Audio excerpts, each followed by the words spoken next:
त्याला आम्ही घेऊन पुढे आलेलो आहे. नक्कीच असं म्हटलं. कोण म्हणते असं? नाना पटोले लहान आहेत. महायुति में बड़ा भाई को लेकर अब उनके कोई ऐसा मुद्दा नहीं। महायुति में शिंदे कुछ कह रहा है कि हमको उस बारे में कोई मत प्रदर्शन करने की जरूरत नहीं है।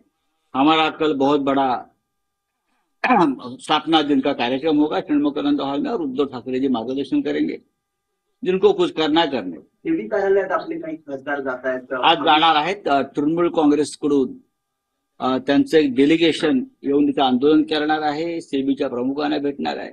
त्यात शिवसेनेकडून अरविंद सावंत आणि आमचे इतर खासदार सहभागी होतील।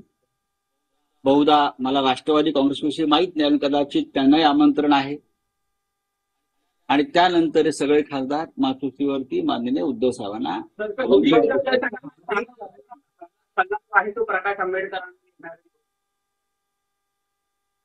कार्यालय में आज सेबी कार्यालय में तृणमूल कांग्रेस के तरफ से पश्चिम बंगाल के सांसद आज सेबी कार्यालय में आकर जो एग्जिट पोल का स्कैम हुआ, इस देश का सबसे बड़ा एग्जिट पोल स्कैम, विश्व का एग्जिट पोल स्कैम, उस बारे में आंदोलन करेंगे। सेबी चीफ को मिलेंगे। मुझे लगता है तो शिवसेना के सांसद भी उनमें शामिल होंगे।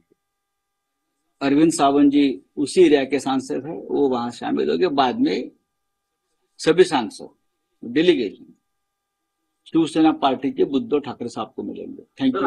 भाजपची काल बैठक झाली पुण्यामध्ये, तर खापर जे अजित पवारांनी फोडलेलं आहे लोकसभेचं पूर्ण काम।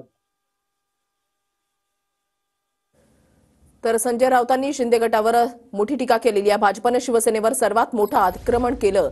मुघलानंतर भाजपने केलेलं आक्रमण हे सर्वात मोठं होतं असं राऊतांनी म्हटलंय। आमची शिवसेना खरी म्हणणाऱ्यांनी स्वतःला आरशात पाहावं असा टोला राऊतांनी शिंदेना लगावलेला आहे। राऊतांनी शिंदे गटावर टीका केलेली आहे। सीबीआयला घाबरून वायकर ठाकरे गटातून पळाले अशा शब्दात वायकरांवर सुद्धा त्यांनी टीका केली आहे। वायकर निवडणूक हरले म्हणून त्यांनी विजय चोरला अशा शब्दात राऊतांनी हल्लाबोल केलाय। वायकर लोकसभेमध्ये जाणार नाहीत, सगळा बोगस कारभार आहे असा दावा राऊत करतायत। सीबीआयला घाबरून वायकर ठाकरे गटातून पळाले अशी टीका राऊतांनी